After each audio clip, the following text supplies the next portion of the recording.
Yes. మీరు నిజంగా BSNL consider చేసేలా ఉంటే కొత్త సిమ్ తీసుకోవాలనుకున్నా లేదా పోర్ట్ అవ్వాలనుకున్నా ఖచ్చితంగా ఈ 5 పాయింట్స్ అయితే గుర్తుపెట్టుకోండి. మీకు హెల్ప్‌ఫుల్ అవ్వచ్చు. ఒకవేళ మీరు రీచార్జ్ ప్లాన్స్ తక్కువ అని చెప్పి వెంటనే బీఎస్ఎన్ఎల్ పోర్ట్ అయితే తర్వాత మీరు కొన్ని ప్రాబ్లమ్స్ అయితే ఫేస్ చేయాల్సి ఉంటుంది. అవన్నీ కూడా నేను ఈ వీడియోలో ఎక్స్‌ప్లెయిన్ చేస్తాను. నేను రియల్ టైమ్ ఎక్స్‌పీరియన్స్ చేస్తాను. సిమ్ యూజ్ చేస్తున్నాను. అలాగే బీఎస్ఎన్ఎల్ బ్రాడ్‌బ్యాండ్ కూడా యూజ్ చేస్తాను. అండ్ ఒకవేళ మీరు బీఎస్ఎన్ఎల్ పోర్ట్ అవ్వాలనుకుంటే కంప్లీట్ డీటెయిల్స్ ఆల్రెడీ వీడియో చేశాను. రీచార్జ్ ప్లాన్ సంబంధించి డెడికేటెడ్ వీడియో ఉంది. అండ్ బీఎస్ఎన్ఎల్ బ్రాడ్‌బ్యాండ్ వైఫై సంబంధించి కూడా ఒక సెపరేట్ రివ్యూ అయితే వీడియో చేశాననమాట. ఇలా కంప్లీట్ డీటెయిల్స్ అనేది ఎక్స్‌ప్లెయిన్ చేస్తూ వీడియోస్ అయితే ఉన్నాయి మన ఛానెల్‌లో. అవి చెక్ చేస్తే మీకు క్లారిటీ అయితే వస్తుందనమాట బీఎస్ఎన్ఎల్ గురించి.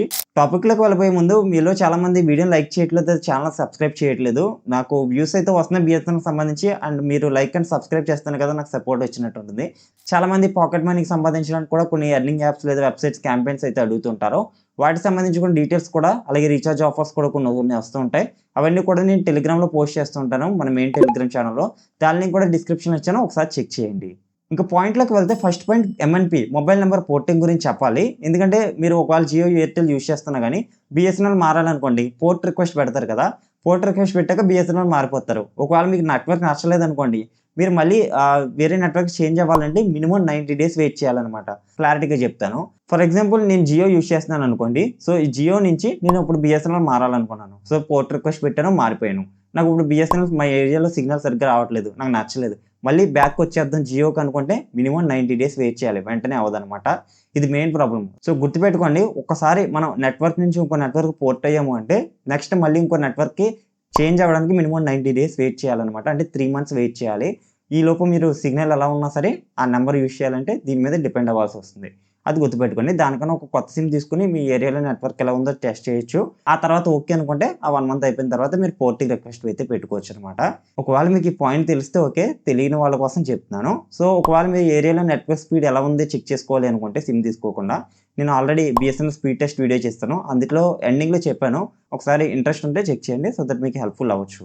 అండ్ సెకండ్ పాయింట్ బీఎస్ఎన్ఎల్ 5జీ గురించి. మీరు బీఎస్ఎన్ఎల్ 5జీ ఎక్స్‌పెక్ట్ చేస్తున్నట్లయితే మనకి ఇంకా అసలు అవైలబిలిటీలోకి రాలేదండి. ఓన్లీ 4జీ సర్వీసెస్ అయితే ప్రస్తుతానికి ఎక్స్‌పాండ్ చేస్తున్నారు. ప్రెజెంట్ ఏంటంటే కొన్ని సిటీస్‌కి మాత్రమే బీఎస్ఎన్ఎల్ 4జీ అయితే అవైలబుల్‌గా ఉంది. అండ్ అన్ని సిటీస్‌కి కూడా అవైలబుల్‌గా లేదు. సో మీరు బీఎస్ఎన్ఎల్ 4జీ అవైలబిలిటీ సిటీస్ అని గూగుల్‌లో కొట్టారనుకోండి మీ స్టేట్ వైస్ లిస్ట్ అయితే వస్తుంది. దాన్ని బట్టి మీరు చెక్ చేసుకోవచ్చు. అండ్ మీకు బీఎస్ఎన్ఎల్ 4జీ వచ్చిందనుకోండి వెల్ అండ్ గుడ్ చాలా బాగా యూజ్ చేసుకోవచ్చు. అండ్ ఎయిర్టెల్, జియోతో కంపారిటివ్‌లీ మనం యూజ్ చేసుకోవచ్చనమాట. సో ఒకవేళ బీఎస్ఎన్ఎల్ 3జీ గాని, 2జీ గాని సిగ్నల్ వచ్చిందనుకోండి డేటాలో కాస్త ఇబ్బంది పడాల్సొస్తుంది. సో అది గుర్తుపెట్టుకోవాల్సిన పాయింట్. మీరు ఒకవేళ రూరల్ ఏరియాస్‌లో ఉంటున్నా లేదా టౌన్స్‌లో ఉంటున్నా బీఎస్ఎన్ఎల్ 4జీ మీకు అవైలబిలిటీ లేకపోతే ఖచ్చితంగా ఈ సిగ్నల్ డేటా ప్రాబ్లమ్ ఏదైతే ఉందో అది ఫేస్ చేస్తారనమాట. అయితే సెకండరీ సిమ్ కిందనే యూజ్ చేస్తున్నాను. డేటా మీద దీని మీద డిపెండ్ అవుతలేదు. ఓన్లీ కాల్స్ మాత్రం డిపెండ్ అవుతున్నాననమాట. అది మెయిన్ పాయింట్. ఒకవేళ గుర్తుపెట్టుకోండి. డేటా గురించి తెలుసుకోవాలి అనుకుంటే ఇంకా వీడియో చేశానన్నాను కదా స్పీడ్ టెస్ట్. దానిలో ఇంకా క్లియర్‌గా ఎక్స్‌ప్లెయిన్ చేసాం. ఒకసారి చెక్ చేయండి. అండ్ నెక్స్ట్ పాయింట్ వచ్చేసి ఇది మేబీ మీకు అంత ఇబ్బందిగా అనిపించకపోవచ్చు. బట్ చాలామంది ఫేస్ చేసే ప్రాబ్లమే. ఈ వెబ్‌సైట్ యూజ్ చేసామనుకోండి బీఎస్ఎన్ఎల్ యూజర్ ఇంటర్‌ఫేస్ ఇది అంత ఫ్రెండ్లీగా ఉండదు మనకి. కన్‌ఫ్యూజింగ్‌గా ఉంటుందనమాట. రీచార్జ్ ప్లాన్స్ ఎంతున్నయి ఇలా చెక్ చేసుకోవాల్సొస్తుంది. ఇది నాకు బాగా ఇబ్బందిగా అనిపించింది. వేరేజ్ మనం ఎయిర్టెల్, జియో, విఐలో చూసినట్లయితే ఈజీగా మనం రీచార్జ్ ప్లాన్స్ ఎంత, వ్యాలిడిటీ ఎంత, ఏదేంటి ఎంత ప్రైస్ ఉందో చెక్ చేసుకోవచ్చు. బట్ బీఎస్ఎన్ఎల్ వెబ్‌సైట్ ఓపెన్ చేసినప్పుడు మాత్రం ఖచ్చితంగా మీరు ఫస్ట్ టైమ్ ఓపెన్ చేస్తే కన్‌ఫ్యూజింగ్‌గానే అనిపిస్తుంది. అండ్ దీనికోసం సొల్యూషన్‌గా ఏం చేయొచ్చంటే నేను ఆల్రెడీ రీచార్జ్ ప్లాన్స్ డీటెయిల్స్ అన్నీ కూడా ఒక టేబుల్ ఫార్మాట్ అయితే ఫిల్ చేశాను. ఆ టేబుల్ ఫార్మాట్ ఇక్కడ స్క్రీన్ మీద చూపిస్తున్నాను. ఒక స్క్రీన్‌షాట్ తీసుకోండి. లేదా ఇదే నేను టెలిగ్రామ్ గ్రూప్‌లో కూడా పెడతాను. సో ఒకసారి మన మెయిన్ టెలిగ్రామ్‌లో జాయిన్ అయితే మీరు దాని గురించి కూడా డౌన్‌లోడ్ చేసుకొని మీ దగ్గర ఉంచుకోవచ్చు. ఒకవేళ సిమ్ కన్సిడర్ చేసేలా ఉంటే. అండ్ ఫోర్త్ పాయింట్ ఇది కూడా కన్సిడర్ చేసుకోవాలి. మన కస్టమర్ సర్వీస్ కూడా చాలా ఇంపార్టెన్స్ ఇవ్వాలనమాట. మీరు ఒకవేళ కస్టమర్ సర్వీస్‌కి ఏదైనా ప్రాబ్లమ్ వచ్చి కంప్లెయింట్ చేయాలనుకుంటే ఈ కాల్ వెయిటింగ్ పీరియడ్ అనేది కూడా చాలా ఎక్కువ సేపు ఉంటుంది. సో ఇది కాస్త ఇబ్బందిగా అనిపించింది. మనం వేరే ప్రైవేట్ నెట్వర్క్స్‌తో కంపేర్ చేసినట్లయితే కస్టమర్ సర్వీస్ నుంచి రెస్పాన్స్ అనేది అంత సాటిస్ఫాక్షన్‌గా అనిపించలేదు నాకు. ఇది పర్సనల్‌గా నా ఒపీనియన్. మేబీ మీకు వేరే ఏజెంట్ ఎవరైనా వస్తే దాని ద్వారా మీకు ఇంకా ప్రాబ్లమ్స్ త్వరగా సాల్వ్ అవ్వచ్చు. సో ఒకవేళ మీరు యూజ్ చేస్తున్నట్లయితే ఎప్పుడైనా కస్టమర్ సర్వీస్ సంబంధించి ఏదైనా ప్రాబ్లమ్స్ వచ్చాయా లేదని కామెంట్ చేయండి. And fifth point network breaking. ఇది మేబీ మీ ఏరియాని బట్టి డిపెండ్ అవ్వచ్చేమో గానీ నేను అవుట్‌డోర్‌లో ఉన్నప్పుడు నాకు బానే పనిచేసేది. బీఎస్ఎన్ఎల్‌లో ఎటువంటి ప్రాబ్లమ్ లేదు.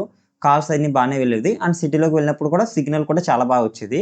బట్ ఏంటంటే నేను ఎప్పుడైతే ఇండోర్‌లోకి వస్తున్నానో అప్పుడు సిగ్నల్ బ్రేక్ అవుతుంది. నెట్వర్క్ బ్రేక్ అవ్వడం, కాల్స్ కనెక్ట్ అవ్వకపోవడం, ఎస్ఎంఎస్ వెళ్ళకపోవడం. ఇండోర్‌లో మాత్రం ఇలాంటి ప్రాబ్లమ్స్ అయితే ఫేస్ చేస్తున్నాను. ఆల్‌దో నేను విలేజ్‌లో ఉంటాను. రూరల్ ఏరియా కాబట్టి మేబీ ఈ ప్రాబ్లమ్ అయితే ఉండే అవకాశం ఉంది. బట్ బీఎస్ఎన్ఎల్‌లో మాత్రం ఏంటంటే నెట్వర్క్ బ్రేకింగ్ అనేది తరచుగా గమనించాను. చాలామంది కాల్ చేసినప్పుడు తర్వాత కాల్స్ కనెక్ట్ అవ్వట్లేదురా నీకు అని చెప్పి కూడా చాలామంది చెప్పారు. సో, ఇది ప్రాబ్లమ్ అయితే ఉంది. ఇది మేబీ కొన్ని ఇంపార్టెంట్ కాల్స్ వచ్చినప్పుడు నాకు ఇబ్బంది అయ్యే అవకాశం ఉందన్నమాట. సో, ఇది కన్సిడర్ చేసుకోవాల్సిన పాయింటే. అండ్ ఫైనల్‌గా ఏంటంటే అసలు మేము బీఎస్ఎన్ఎల్‌ే తీసుకుంటాం. ఎయిర్టెల్, జియో ఇయే వద్దు నాకు అనుకుంటే ఒక కొత్త సిమ్ తీసుకోండి బీఎస్ఎన్ఎల్‌ది. దాని ద్వారా మీరు మీ ఏరియాలో నెట్వర్క్ ఎలా ఉందనేది మీరే ఓన్‌గా ఎక్స్‌పీరియన్స్ చేయొచ్చు. అండ్ డేటా స్పీడ్ ఎలా ఉంది, కాల్స్, ఎస్ఎంఎస్ ఇవన్నీ ఒకసారి చెక్ చేయండి. జస్ట్ 150 పెడితే మనకు ఒక కొత్త సిమ్ ఇస్తున్నారు. అండ్ కొన్ని సార్లు ఏంటంటే ఆఫర్‌లు కూడా ఇస్తున్నారు. ఫ్రీగా కూడా సిమ్‌లు ప్రొవైడ్ చేస్తున్నారు కొత్త సిమ్స్. సో, ఇది ఆఫర్ అయితే ఉంది కాబట్టి యుటిలైజ్ చేసుకొని ఒక కొత్త సిమ్ తీసుకోండి. అండ్ దాన్ని బట్టి మీరు నెట్వర్క్ టెస్ట్ అయితే చేయొచ్చు. అండ్ ఒకవేళ మీకు వెల్ అండ్ గుడ్ బాగా మంచిగా అనిపిస్తే అప్పుడు మీరు ఎంఎన్‌పి చేయించుకోండి. మీ ఎగ్జిస్టింగ్ మొబైల్ నంబర్‌ని పోర్ట్ చేసుకోండి బీఎస్ఎన్ఎల్‌కి. ఇది బెస్ట్ ఆప్షన్. అండ్ నెక్స్ట్ మీరు బీఎస్ఎన్ఎల్ సెల్ఫ్ కేర్ అప్లికేషన్ కూడా యూజ్ చేయండి. ఎందుకంటే ఇందులో మనకి బీఎస్ఎన్ఎల్ సంబంధించి ఆఫర్స్ కానీ, లేదా రీచార్జ్ ప్లాన్స్ కానీ ఇవన్నీ కూడా మనకి ఈజీగా చెక్ చేసుకోవచ్చు. ఈవెన్ రీచార్జెస్ కూడా అక్కడి నుంచి చెక్ చేసుకోవచ్చనమాట. ప్లాన్ డీటెయిల్స్ అనేవి కూడా క్లియర్‌గా మెన్షన్ చేస్తారు. సో, అది బెస్ట్ అప్లికేషన్ అవుతుంది మీరు బీఎస్ఎన్ఎల్ యూజ్ చేసేలా ఉంటే. నేను ఎలా యూజ్ చేస్తానంటే ఈ బీఎస్ఎన్ఎల్ సిమ్‌ని ఒక సెకండరీ సిమ్ కింద యూజ్ చేస్తాను. ఐ మీన్ మెయిన్ నెట్వర్క్ ఏదైతే ఉందో డేటా మీద డిపెండ్ అయ్యేది. అది మెయిన్ నాకు మా ఏరియాలో బాగా డేటా స్పీడ్ ఏదైతే ఉందో అది యూజ్ చేస్తున్నాను. బట్ బీఎస్ఎన్ఎల్ మాత్రం ఒక సెకండరీ సిమ్ కింద యూజ్ చేస్తున్నాను. నాకు జస్ట్ కాల్స్ వ్యాలిడిటీ ఉంటే సరిపోతుంది. అలాంటప్పుడు బీఎస్ఎన్ఎల్‌ని కన్సిడర్ చేస్తున్నాను. అండ్ ఇంట్లో వాళ్ళకి కూడా ఐ మీన్ పెద్దవాళ్ళు మా అమ్మ, నాన్నలు కూడా కీప్యాడ్ ఫోన్స్ యూజ్ చేస్తారు కదా! వాళ్ళకి కాల్స్‌కి అండ్ ఎస్ఎంఎస్‌కి ఉంటే సరిపోతుందనమాట. సో, అలాంటప్పుడు ఓన్లీ బీఎస్ఎన్ఎల్ కన్సిడర్ చేసుకుంటాను. సో, దానివల్ల ఎటువంటి ప్రాబ్లమ్ అయితే లేదు. కాల్స్‌లో ఏ ప్రాబ్లమ్ ఉండదు. అండ్ ఓన్లీ డేటా మీద డిపెండ్ అయ్యేలా ఉంటే మాత్రం కాస్త ఆలోచించండి.